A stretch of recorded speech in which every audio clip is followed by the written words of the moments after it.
Almoço Grátis, com Ricardo Galo.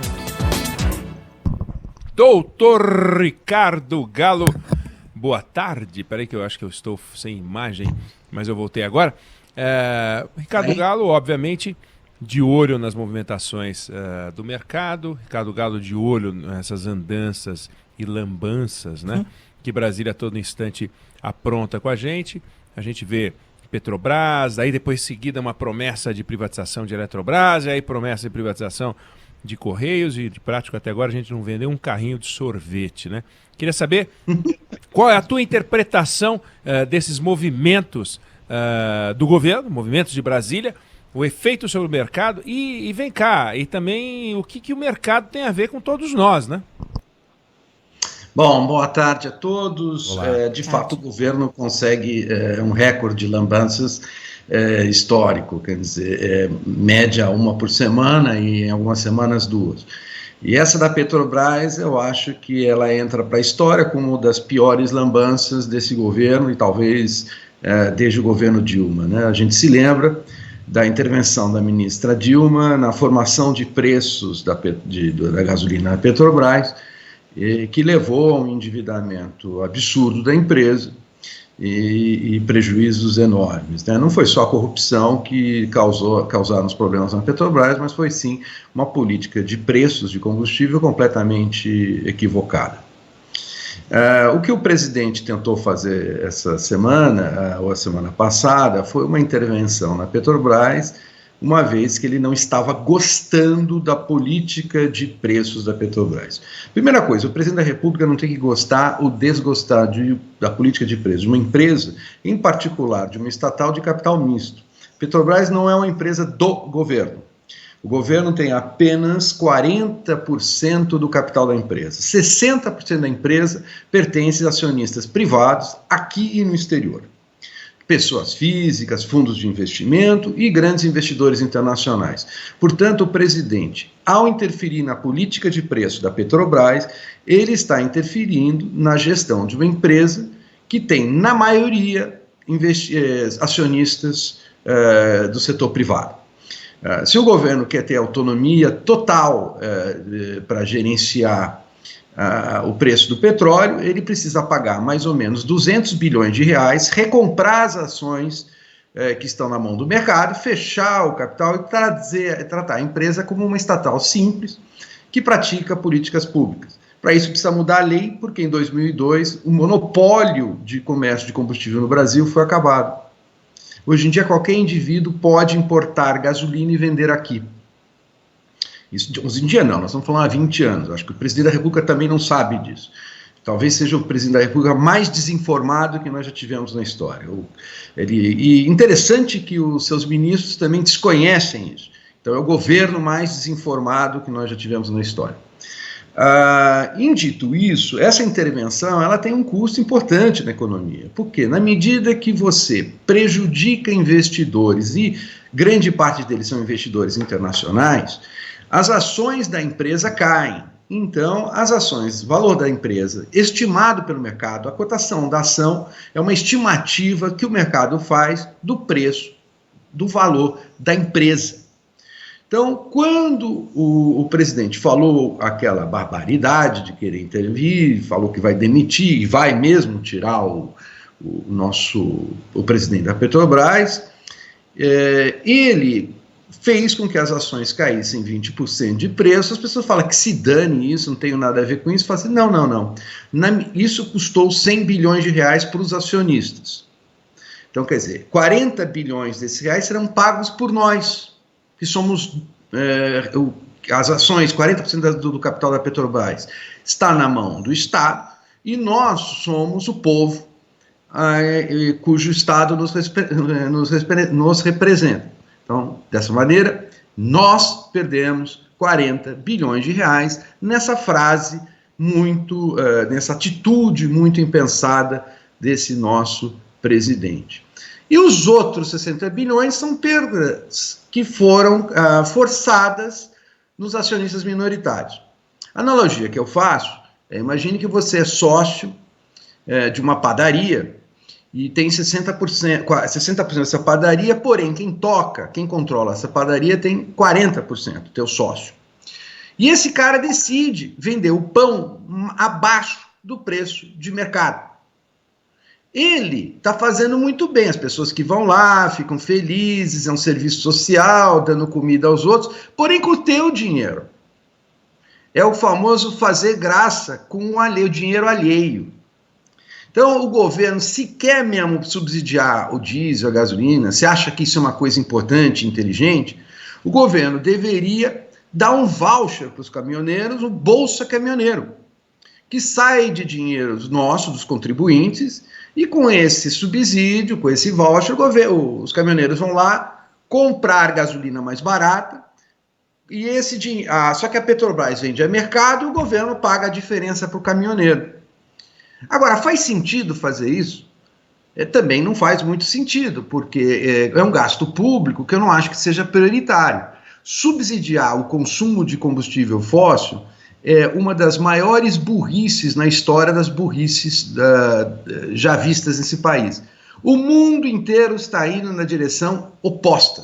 Estamos indo 180 graus. Nós demos meia volta. O mundo inteiro está pensando em aumentar os impostos em combustíveis fósseis, diesel, gasolina. Para quê? Para estimular a produção de combustíveis renováveis. Isso está sendo discutido no mundo inteiro. A Europa está fazendo isso. A China vai fazer isso. Os Estados Unidos vai fazer isso. E o governo Biden já se comprometeu com isso. E o governo brasileiro vem com essa ideia de jirico, de subsidiar o consumo de combustível fóssil. É outra burrice. Então, essa lambança na Petrobras é uma soma de bobagens e de ilegalidades, inclusive, porque no governo Temer foi aprovada uma lei das estatais para impedir intervenção do Estado na gestão da empresa. Essa lei foi aprovada em função das bobagens que o governo Dilma fez na gestão da empresa. Para se evitar que isso repetisse, o governo soltou essa lei foi aprovada durante o governo Temer, e essa lei das estatais dá independência ao conselho da empresa para gerir e proíbe intervenções do governo na gestão das empresas estatais. Mais uma vez, o presidente Bolsonaro vai contra a lei, que eu acho que ele desconhece. Eu não acho que ele seja simplesmente irresponsável. Ele simplesmente desconhece, ignora, ele não sabe. Além disso, quer dizer, é um festival. Eu estou hoje bastante inspirado, como vocês estão vendo. Esse assunto pegou no meu fígado, é uma repetição de erros, esse país não aprende. Nós temos populista de esquerda, que é a presidente Dilma, e agora temos um populista de direita, que pior que a presidente Dilma. A presidente Dilma nunca falou que era liberal. Pelo contrário, nós sabíamos que ela não era. Ela era explicitamente não liberal. Esse presidente foi eleito e prometendo ser liberal, com o tal do Paulo Guedes, posto espiranga, o cacete, liberal. Paulo Guedes é o sujeito considerado mais liberal do Brasil entre os economistas. E o presidente ignora, faz uma atitude totalmente populista. É extremamente inconsistente. Do ponto de vista econômico, a paciência do mercado está chegando ao limite. Vide as reações dessa semana na Bolsa. E aí, para aplacar a ira do mercado, a ira racional do mercado, eu não posso criticar o mercado, não existe isso. O mercado é um conjunto, não existe esse ente, é um monte de gente que investe. Pessoas físicas, fundos que investem em ações. E perdem dinheiro, e ganham dinheiro. Mas nesse caso é uma perda causada por uma estupidez do seu acionista principal. E aí, para compensar isso, o governo vem querer acelerar a privatização da Eletrobras. Para sinalizar, o mercado fala, não, a gente gosta de vocês. Aí você fala, pera um pouquinho. Depois de um incidente desse na Petrobras, que prejudicou os acionistas minoritários, quem me garante que na Eletrobras privatizada não haverá essa intervenção? Ah, é porque lá o governo vai ser minoritário. Ah, bom, mas o governo não vai estar uma tal de golden share, que veta decisões do conselho, estratégicas do diabo? Vai, então na prática ele controla. Quem vai querer comprar ações de uma empresa dessa à luz do que aconteceu com a Petrobras? Então é um festival de inconsequência, um festival de bobagem de um governo que não quer privatizar, de um governo que não é liberal, que é um governo populista, que é um governo estatizante, que é um governo que acredita nesse modelo, que era o modelo defendido pelos militares.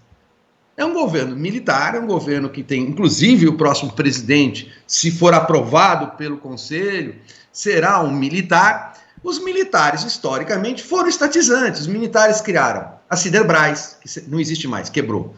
Aí eles criaram a Telebrás, criaram a Eletrobras. Tudo isso é cria dos militares. Petrobras não, né? Petrobras foi do Getúlio, mas os militares adoravam, colocaram até o Shigeaki Ueki para tocar, que os mais antigos sabem as histórias dele. Então, de fato, o governo Bolsonaro, com a queda da popularidade, começa a mostrar para o que veio. A popularidade está caindo em função dos erros de política, dos erros de condução da crise do Covid, de erros de condução na privatização, nas reformas, que não conseguiu fazer andar nada, zero, nenhuma reforma.